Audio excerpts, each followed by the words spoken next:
Thank you, everyone, for tuning back in to another episode of the podcast. Excited today. Got my buddy JT here. JT Conover. Is that how you say it? Yeah.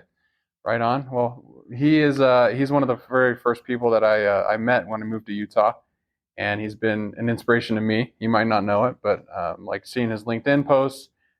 When I first started, I came up here, and I was still new, didn't know anyone, and JT reached out and he's like, "Hey, let's go on a run sometime," and meant a lot, stuck with me. So happy to have him here tonight. We'll go into a little bit of his background and all that stuff. But yeah, why don't you tell me? I don't even think I know you grew up in Arkansas, but other than that, like I don't know too much about JT. Where you came from? Yeah, about the history of JT. Let's hear it.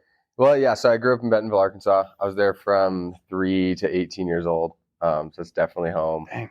And just grew up playing a ton of sports. I've got 3 brothers, 1 sister, and we all did lots of sports and played a couple different instruments. And top sport, singing. What is it? Top sport to watch is probably college football. Okay. Top sport to do, triathlon. All right. And growing up, I loved baseball. I was a catcher for like 7 or 8 years. Loved baseball. And then my family's a huge baseball family too. Oh, really? LA Dodgers, baby. Okay, all right, yeah. So I played a lot of that, and then just every sport except for soccer was pretty much what I played growing up. Right on. So yeah, it was a good time. I was very similar. I did everything except for baseball, actually. Oh, really? So played soccer, so we got that. But anyways, yeah. So you grew up with some siblings. I'm sure there was some competition in the home. Is that where Sort of, you could say. Like my oldest brother, he played sports and stuff, but really he leaned into kind of the music side. And then my older brother is different body type than I am, to say the least. He's like 6'1", 270. Like he's a big dude. Yeah. And so he was always, playing defensive lineman and rugby and lacrosse, and wrestling, like all the high contact sports. Like he was the one laying down the hurt. And I was the one that was like not in love with contact sports and like getting pummeled. So yeah, so I don't know if there's like a ton of competition in that regard, just because like we did very different things. I mean, it sounds like a good older brother though. Kept you in check a little bit. Yeah, it keeps you humble for sure. I was the youngest and all my brothers beat on me, so I know what it's like a little bit. But all right, so you strayed away from football and then still remained active growing up, or like kind of going that route? Yeah. So it was like 8th grade, going into high school. Pretty much you decide like, am I going to do football or not? Our school had 4,500 people. Like if you wanted to play in any of these sports, you had to be the best in like the state. Yeah. And I was not the best in the state in football or in baseball or in anything really. And I was getting, more averse to the contact sports. And so that's actually, I started getting into running like 7th grade. Okay. Still played football 8th grade. And then 9th grade, I was just like all cross country, ran for a couple of years, kind of got burnt out on that, lost sight of why I was running. And like, we'll get into that a bit, I'm sure. And then I started swimming junior and senior year. And then Bentonville, Arkansas has got a bunch of mountain biking down there. And so like they have dumped so much money into the trails. And so there's tons of mountain biking trails. I always think of Arkansas as just like fields and plains. Yeah, and most of it is. Okay. Right. Northwest Arkansas, Corn-maze. got the Ozark Mountains, which are really just hills. Yeah. But we love them. And so like running in high school, swimming in high school, biking in high school, it all just kind of like made sense to get into triathlon. Okay. After post, graduation. So yeah, we'll get into triathlons a little bit, because that's one of the main things that like I want to talk about with obviously the Getting After It podcast, about what you're doing. And but up into that point, it's also like what you're doing professionally. So what brought you from Arkansas to Utah, where you're at right now? Yeah, so I went to school at BYU, Idaho, up in Rexburg. Studied economics and psychology. It's like behavioral economics. Really fell in love with both of those subjects.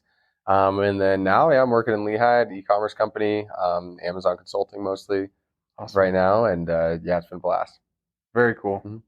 Well, yeah, one of the reasons that I, like I mentioned at the start of this, reached out to you, I wanted you on the podcast, is because you're someone who I look to as like an inspiration, someone who's motivational, but then also someone who's they stick to what they say. Like Hmm. when I first met you, it was like, yeah, I like to run. I like to, go on bikes and swim and all these things. And I was like, in my mind, I'm like, okay, that's cool. Like people like to do that kind of stuff. I didn't really understand like like you have done Ironman races and things like Hmm. that, and you've competed.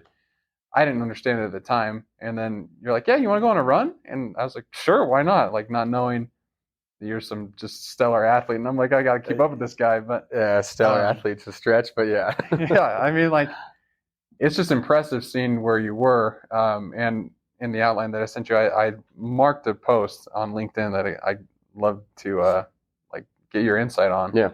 But it just shows this picture of you with like a thing of ice cream as a little kid, just pounding it. And you're like, this is my favorite picture of me as a kid. Yeah. Before we get into you like going into the triathlons and competing, was that your favorite picture of you as a little kid sitting at a table with a tub of ice cream? Yeah, so that was like my 12-year-old birthday. I'm I mean, I don't have the numbers right like I used to, but I was probably like 5'1", 5'2", Yeah. 140 pounds or so. It's like I was pretty round. Hey, we all got the phase, right? It's a cute little picture of me, for sure. And the reason that's my favorite picture is just to see like, and this is really why it's my favorite picture, is because at that time in my life, like I was really struggling with getting bullied a lot. Yeah. And that's what the post was about, is like the American Pediatric Association comes out and says that diet pills and surgeries are like appropriate ways of weight loss or treatment of childhood obesity or like childhood, being overweight basically. Jeez. And I, in the 5th grade, when I was like 11 years old, had been told by the school bully every single day that I should get liposuction because I was so fat. Jeez. And so now, like, that got me riled up because I'm like, okay, you got kids who don't know any better who are bullying other kids, like saying you're so fat, you need like science or some miracle Right. to change your life and to change your body. And now you have doctors saying the same things. And so like that was, and up until me, posting that, not a soul knew about that. No one knew that story. Not my parents, not my best friend, no one. So that was the first time you ever mentioned to anyone that you were bullied for your weight. Yeah, well, I mean, I'd mentioned to people that like I'd kind of been bullied for my weight, but not in that kind of like raw detail. But the reason it is so like raw is because it's so relevant with what the Pediatric Association was doing. And so, the reason I love that picture is because at that time in my life, I'm like telling myself every day, I'm like, I will be an elite athlete. Like, one day I will be an elite athlete. And I love looking back on that picture because like, while I'm not an elite athlete today, like I do some pretty, long endurance things and some hard races. Yeah. And I'm much more of an athlete than I used to be. And so I just love to see like that progression and from kind of that broken state and those moments of just, feeling totally worthless and feeling like I didn't have a path to elite athleticism to now where the progress has been huge. Yeah. And like I've still got things that I want to do. And like there's going to be continual progress for the rest of my life. Just because that's where I found the joy. So yeah, that's why that picture is I keep that close to me for sure. Yeah, I mean, thank you for sharing that. I mean, I know it's not easy talking about that kind of thing because I was also bullied a little bit for my weight growing up. Like I've told the story on the podcast before, but before going to school, when I was like 4th or 5th grade, first stop would be to the gas station. Go to the gas station, get yourself like a 32-ounce soda with a maple long john and a bag of chips. It was like that was my breakfast every single day. So Wow. bad. Shout out to mom, love you. Yeah. But like I was bullied for my weight, and because of that, I think a lot of that plays into like how I hold myself now. Is like I try and put forth a lot of effort so I don't get bullied. Right? It's unfortunately one of the consequences, but like it's not easy to share that kind of stuff. So I appreciate you going into it. But what made the shift? So if like that was kind of what you're doing, you're like I'm going to be an elite athlete. What were some of the changes that you started to make to get to that point? Yeah. So initially, like there were no changes. Yeah. It was just like, all right, one day, like I will be an elite athlete. Yeah. And I truly believed that like I could be an elite athlete. But that belief started becoming a reality when I was making commitments to myself and keeping them. And so my mom is an incredible athlete herself, and she had been doing, marathons and half marathons and half Ironmans and different triathlon races. Yeah. So that she like opened my world to that a bit of endurance racing. But when in 7th grade, so however old that would have been, 12, 13, she signed me up for a 10K. Nice. And Wow. yeah, it was just, 6.2 miles. Like I had never run more than half a mile, maybe. Yeah. Like I don't know how far around a baseball field is. That's pretty much as far as I'd ever run. So maybe quarter mile, right? There you go. And so we went out to the track at the old, football stadium. It was a quarter mile track. And my workout for the day was to run a quarter of a mile, run one lap, and then that was the workout. Yeah. And so I go out there, I'm stretching, I got my running shoes on, I run a lap. Took me, I don't know, a couple minutes, maybe 3. Yeah. And then I sat on the side, drank my Gatorade, waited for my mom to finish her workout, which is like way longer than my run, right? Yeah. And then the next day, my workout was a quarter of a mile. And I did another quarter of a mile run, and I was drinking my Gatorade after that. There you go. I'm like, shoot, I'm a runner now. Yeah. Like I go on runs, multiple, right? And so then I started kind of like viewing myself very differently, where like I'm becoming an athlete and I'm a runner. Yeah. Like, and racers race, and like I'm gonna race. And so ultimately, like over the course of probably 4 months max, I increased my running. I like doubled my running the next week. So I ran half a mile. That's awesome. I did that for a week, and I did like 3/4 of a mile. And then I just kept on doing that until ultimately like I was running 6 miles. And so I did this race, was not blazing fast, but I crossed the finish line in like the time allotted, and I did 6.2 miles. And at that point, I'm like, all right, like I'm a runner now. You got this. And so then I signed up for a half marathon. And it really just started with like, I'm going to run a quarter of a mile, like 4 to 5 days a week for this week. And after that, we're going to see how I feel. Yeah. Like I will continue running.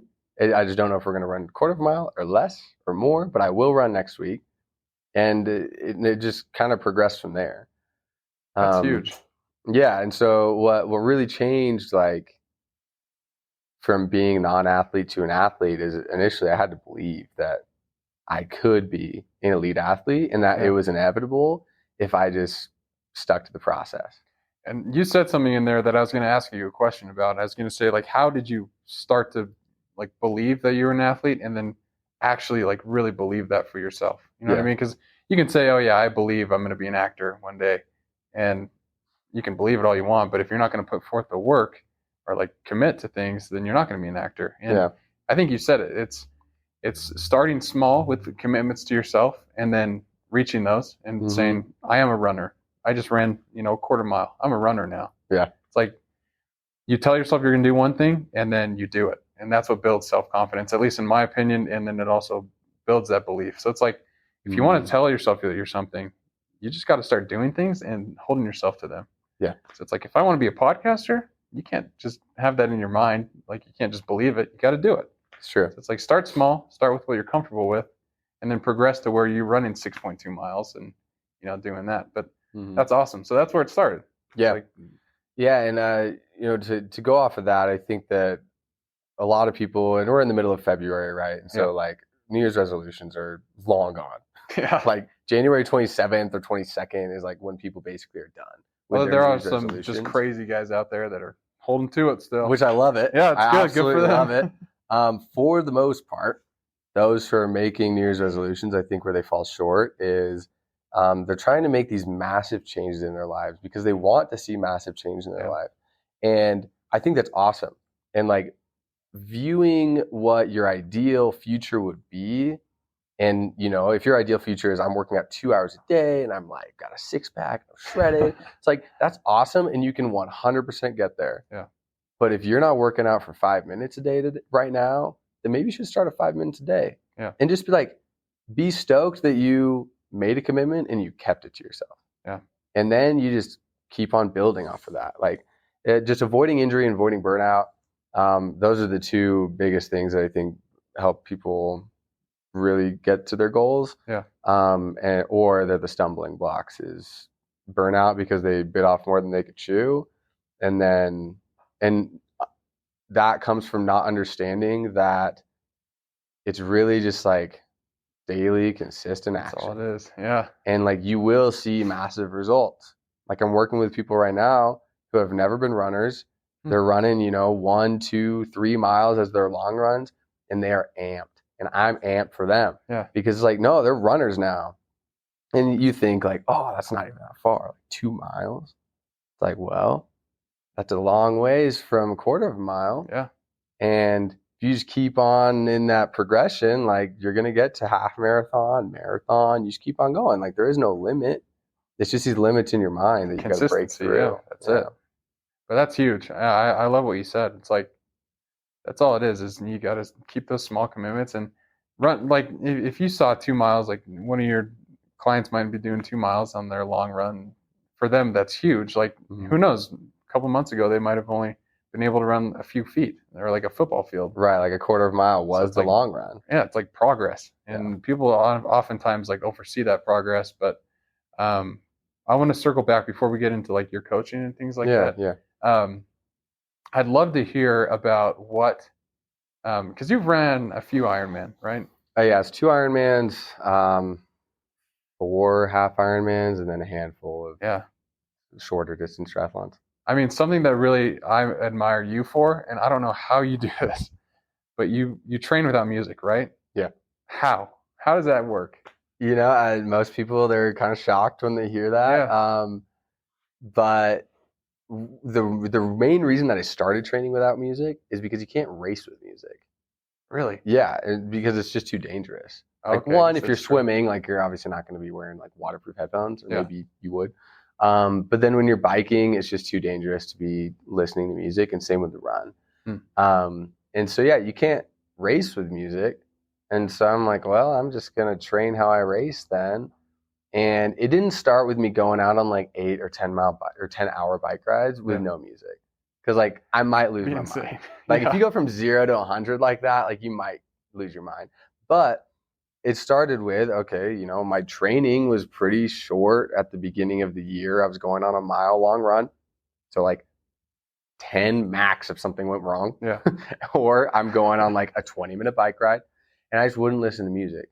Man. And then I would just as I was increasing my mileage or like the time on a bike or swimming or whatever, I'm increasing the amount of time that I can go in this kind of meditative state.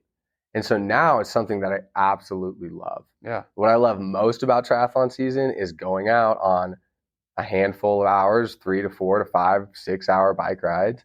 And all I can hear is just the whoosh of the air and just my pedal stroke. Yeah, and I'm out on these runs and all I can hear is my heartbeat and just the thump on my feet. And that is it. That's crazy. It is like it's such an incredible experience because I hear my thoughts. People are like, how can you spend like that much time with your thoughts? Like that's kind of scary, right? Excuse me. But what's great about it is I can recognize the self-limiting beliefs that my brain is like telling me. Yeah. And I'm subconsciously or unconsciously rather accepting them as fact. But when I'm out like on a run or on a bike ride, and that's just like throughout the day, right? Yeah. Where like, we like have these thoughts pop up and we accept them as fact, just like off the cuff. We don't even think about them because we're thinking about a million other things. Right. But if you're just out on a run or out on a bike ride or swimming, like I don't have to think about really anything. It's just getting into the rhythm and just my breathing. And it's really like this meditative state where I'm not thinking about anything, but just like kind of just running. And so my brain can just be opened up to now these thoughts are coming in where I'm like, oh, you're like too slow to do this. Or you're weak, or like, oh, my legs hurt, I can't do this. Those types of thoughts. And I think about them, I'm like, is that true? And I can like throw them out. And it's not just these physical performance thoughts. It's like I've got thoughts about work. Yeah. Like I'm not good enough for this, or while you're running, you have these thoughts, or is this just like during the day? No. While I'm running, I'm just like, think about work it's like, oh, at work I have this roadblock, and I think, oh, I can't get over that roadblock. Yeah. But when I'm training and kind of in this like state where I don't have to think about much, I can acknowledge that thought and recognize like, is that true or is it not? And I don't have to accept it. And that also bleeds into like the rest of my life when I'm not training. Is now like I've been training my body, but I've also been training my mind in just how to cope with these mental barriers that I'm putting up myself, and recognizing that they're not real. Yeah. Like those limiters are all created by me, and so I can remove them too. That's interesting. Yeah. So do you feel like that training without music and like just being focused on your thoughts, like that's prepped you to be more present in like nowadays? So like when you are at work and you have those mental roadblocks blocks or something, you can identify it and figure out how to deal with it. And whether that's you address it right away or like put it on the back burner, like, hey, no, you're just a dumb thought. Like get out of here. You don't need 100%. anything. That's crazy. Okay. Yeah. So that makes sense. But do you feel like also when you train without those things that people rely on, like music or podcast, books, whatever, basically just music in your ears, you feel like when you don't do that, those thoughts that are like, hey, you're slow, like those are way more top of mind, or like they're more present, or like you feel like you're able to deal with them better? Initially, I'd say they're definitely more present, because it's like if you're going out on, we'll say, a 2-mile run and you've never run 2 miles before, and your legs hurt really bad, and you haven't necessarily like fully identified or grasped the fact that you are an athlete, that you are a runner, and you're like struggling with this thing, what are you going to think about? You're going to be thinking about, my lungs are on fire, my legs are broken, and like it's all these negative thoughts that are like slowing you down, like actually slowing you down physically. And so initially those thoughts are really prevalent. But then you learn that just because this thought comes up that like your lungs are on fire, I can't take another step. Just because that thought comes in, like it doesn't mean it's true. And then you start pushing past those barriers to where like your brain thought that you couldn't run past 1.5 miles, and then you do. And you're like, oh, like that mental barrier wasn't real. And like it was there and I busted straight through it. And so then when these like, and then on like the 3-mile run, you're like, okay, well, I was able to run 2 miles, but like 3 miles, that's a lot. Then you get to the 2.5 mile mark and you're just like, I can't, I'm toast. I can't run any further, but you do. And you recognize, oh, that mental barrier was also not real. Like it was just in my mind, and I was able to bust through it. And so then then you don't even have, then you get to this point where like you have these self-limiting beliefs come into your mind, and you don't have to break through them to prove that they're wrong. So it's almost like you don't even need motivation, because you're already like, you've already decided you're going to do something, and you just tell yourself to do it. Do you ever find yourself like losing motivation? And if you do, is there anything like you tell yourself, or like you think back and remind yourself about, or anything like that? So everything I do, I try and be very sustainable in my approach. Like I'm not, and me saying like there's these mental barriers and you got to bust through them. Like I am not recommending that you go out and you've run 0 miles in the past year and you go out and run a marathon tomorrow. No one should do that. And I'm just going to say, I think that's a very bad idea. And I'm very much in the camp of like start slow, ramp slow, just avoid injury and avoid burnout. And so that helps me not run into this like losing motivation. And a lot of my motivation for like exercise comes from just that mental clarity that comes from it. And like the physique and feeling healthy, like that all comes, and it's kind of a byproduct, but really it's, I want to clear my mind and like have good time of meditation, and using athletics is like a twofold way to get there. But if I am kind of running low on steam or something like that, I've developed this mantra that really came to me mid-race. I was in a half marathon and I was on the bike. This half marathon, 1.2 mile swim, 56 mile bike, and then a half marathon. Half Ironman. Or sorry, half marathon. Did I say marathon? Yeah, half Ironman. So half Ironman is 1.2 mile swim, a 56 mile bike, and then a half marathon at the end. So 13.1 miles. Intense. So it's not, I mean, it's no joke. And I'm like, middle of the bike maybe, but like first half of the bike for sure. And my legs just feel like trash. And like, they're just feeling so weak. and I'm not feeling very good. And I'm like kind of frustrated because I had like had a time that was kind of ambitious for me to like hit and Yeah. whatnot. And I'm on the bike. I'm like, man, I'm like not feeling very good. And I had this thought come to mind, and it was I told him that I would.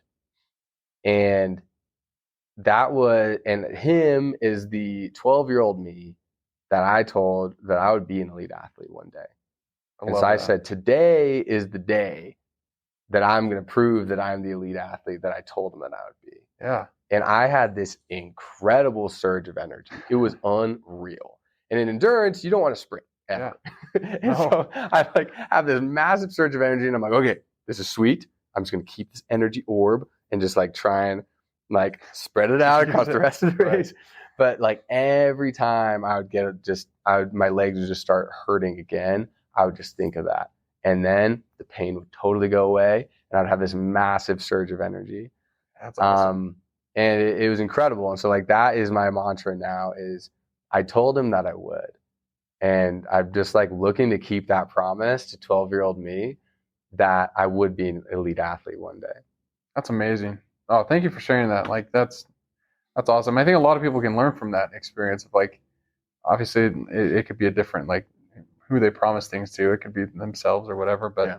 Oh, I appreciate that. And it's almost like you've learned all these things for yourself, and now you've taken what you've learned, and you're helping other people realize what they can become and their potential. So why don't you talk a little bit about that? Like what made you decide to get into coaching? What type of coaching is it? Kind of go into like the basics, and then we can dive deeper if we need to. Yeah. So, personal training has kind of been something that I've thought about for a long time. It's, I don't know, past 6-7 years. Yeah. It's just like going to the gym. I'm going to go meet with JT and he's going to teach me some stuff. Yeah. Like I'm going to get you jacked, but I've, recognized over the years that anyone can find a fitness plan. Yeah. And if they stick to the fitness plan, then like they will see progress in their life. And anyone can find a nutrition plan, and I'm not a dietitian. And so and they can find this nutrition plan and like they will lose weight. It's just inevitable. Yeah. But what people really struggle with is being in these peaks and valleys of fitness or just consistency in general. I use fitness as a tool to drive home, like making and keeping commitments to yourself and driving home consistency in all aspects of your life. And so rather than have like, oh, I'm super fit, I'm like way motivated, I'm going to eat super healthy, and you bite off a lot more than you can chew typically. And then after a couple months or a couple weeks of that, and maybe you like hit the weight that you thought you wanted to hit. Yeah. And then you're like, all right, cool, I'm going to like relax. And then you gain the weight back or whatever, and you're like, oh man, I'm like fat again. And I'm eating all this crap, and I feel like crap. See, in this cycle, what do they call it? They call it, oh man, it's not. Oh man, it's the same thing. It's like just going back on what you said. Anyways, yeah, it's the endless cycle. I can't remember what it's called. Yeah, and I didn't realize there's a term for it. Yeah, there's something about that. Yo-yo dieting. That's what it is. Yo-yo dieting. Perfect. Yeah, that is a great example for it. So yeah, it's just like getting people to the point where like believing that you are an athlete, you're meant to be a lifelong athlete, and building that foundation so that they can actually have a sustainable, healthy lifestyle to where they don't have those peaks and valleys, to where they are just always improving their nutrition, they're improving their, physical fitness level, but in a very sustainable way to where like they're not getting burnt out or anything, and they're enjoying it along the way. So rather than like, oh, I should go to the gym, like I should really make it to the gym, as like this guilty thing, like, oh, if I don't go to the gym, I'm going to feel guilty. Or like, if I don't go on a run, I'm going to feel guilty or whatever. Turning that into like, this is what you want to do because there's an athlete inside of you that's just like dying to break out and dying to exercise. And so, then eventually you become, it becomes just like more of a pleasure to like exercise, and and you feel good when you eat good food. Right. So that's like what I'm getting into. Yeah, I love that idea because it really is like just be consistent in small aspects of your life. Your diet, just change up a few things, slowly. Don't go full force right away. No chicken, rice, and broccoli out right off the cuff. Yeah. Just slow down a little bit. And even not right off the cuff. Yeah, Got to mix it up sometimes. That's like if you're trained to be on bodybuilding show contests or something. Right. But yeah, mix it up, put some variety in there. And then for exercise, I always tell people, like, you need to find something that you enjoy doing. Yeah. Otherwise, you won't stick with it. It's like with everything in life. Like, if you're not going to enjoy, you're not going to find something of value from whatever you're doing, then it's not good. Like, for me, I love waking up and doing like 30 minutes of cardio first, because it like wakes me up and I feel like I'm more present. And then after that, I go straight into my like weightlifting. And that like allows me to just be super intense, right? Like, load up the weights, like, go. And that's what I like doing. But there's someone else who might be out there that absolutely hates it, but they love boxing or like jump rope. I don't know. Something. Like, there's something out there for everyone. And I firmly believe that. And I think that's one thing that you're trying to paint the picture for people is like, and like, correct me if I'm wrong if that's not the case, but like, there's something for you to do. There's an athlete inside of you. It's like, you just need to wake it up and find out what you're passionate about doing. And whether that's, doing Ironman races, or like I said, like, could be just jumping rope, something like that. Yeah, I'd say that's the case. And I use endurance races as a means of developing good habits. But if I don't expect like my clients to want to do more endurance races after the fact, right? Yeah. But I use them as a way to develop good habits, to like maintain integrity with yourself, be consistent. And then I just haven't found a better way in my life to find those mental barriers and just break through them. Yeah. Because you're just constantly pushing the envelope of how far and how fast you can go. And I love that about endurance racing. And so I found that to be really powerful, and just training your mind for the rest of your life too. Yeah, I appreciate that. And the other thing that I like about endurance training that I found, because like I've been trying to get more into running myself, is the solitude it brings. And you touched on it when you're like, yeah, I don't train without headphones. I'm not at that level yet, but like, when you run and you're by yourself, like, you just have great opportunities to like think. And right now in society, it's so hard to break away and just have an opportunity to sit down and think. It's loud. It's like everything is coming at you all at once. And it's like one thing in the news, you got social media that's got your attention, then your mom calls you with something. It's like, you always got things going on. Yeah. Running and doing, it doesn't even have to be running. It could be any physical activity or anything where you're just by yourself thinking. Just gives you that opportunity to just take a step back and realize, get some perspective. So I appreciate that. And if there's one person out there who's like, struggling and they're right on the brink of like, I need to make a change, but they're not there yet, is there anything that you would say to that person? It's like, just to push them a little bit, to give them some encouragement. Like, what would you say to that person? Yeah. That's kind of a random question, but no, I think a lot of people have felt that way, where they look at themselves in the mirror and they're just like, I have to make a change. And I love when you're at that state, because I can't want it more than you. Like, I want it so badly. For anyone that I see that like that I believe that I could really help, I'm just like, I want it so badly for you, but I can't want it more than you. I guess that's true. You've got to want it. And so, like, if you're at that point, I truly believe like what holds you back is believing that, oh, well, you've tried so many things and your life is still the same. So why would trying one more thing really make the change? Yeah. And I'll be honest, like, trying one more thing isn't going to do it for you. You have to rewire your brain. You just have to like, you've got to believe that it's in you, because it is. Yeah. Like that fit body, that chiseled abs or whatever, which are all byproducts, by the way, of like exercising every day. That is not my focus at all. Physique is not my core focus at all. But like, it's there. And like, being healthy and being an athlete, it is in you. And you just have to believe it's there. Yeah. And like, once you truly believe it's there, and like by sticking to the process of just exercising every day and like cleaning up your diet little by little every day, that it is inevitable that you will get there. Like, once you believe that, I really think that gets people over the hump. I would agree with you full force. And like that's it. Is goes back to what we first talked about. Hold yourself to some commitments and then follow through and just keep doing it, keep showing up, and eventually you'll look back and be like, look where I came from. And Yeah. it's gonna be pretty amazing. It's quite the journey. It's got to be rewarding being a coach, seeing that. Like, if you could point on it, I know it's kind of new that you've started doing it, but like, what's the most fulfilling thing that you've seen as like through your coaching experience? It doesn't have to be just from like this like coaching session thing, or what do you, Well, what do you call it? Like, yeah, I mean, I've been coaching in a very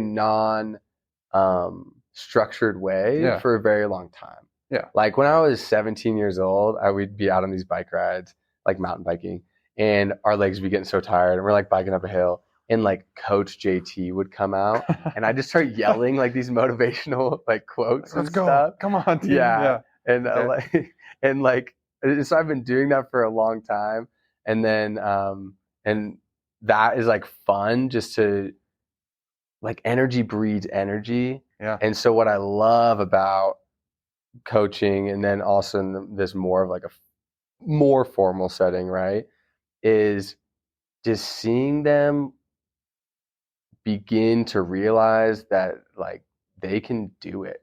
Yeah. And like they are on fire.